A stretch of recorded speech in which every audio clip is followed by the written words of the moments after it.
आम्ही आता young generation सोबत काम करतोय तर पहिली गोष्ट ते स्थिर नाही आहेत. त्यांचं माइंडसेट फार वोलेटाईल आहेत. ॲसेट्सवर फोकस नाही आहेत. लाईफस्टाईल ॲसेट्सवर जास्त फोकस केलेला आहे.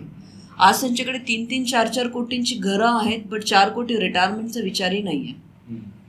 आज ती मुलं आज इथे भारतामध्ये असून पण भारताच्या बाहेर शिक्षणाला. अजून एक गोष्ट सांगेल की सिनियर सिटीजनचा बराचसा पैसा प्रिझर्वेशनच्याच पॉईंट ऑफ व्ह्यूने सांगेल की करोड्समध्ये पैसा मुलांच्या शिक्षणाला चालला आहे आणि तो मुलगा पुन्हा करोड्स कधी कमवणार याची काहीच क्लिअरिटी नाही आहे.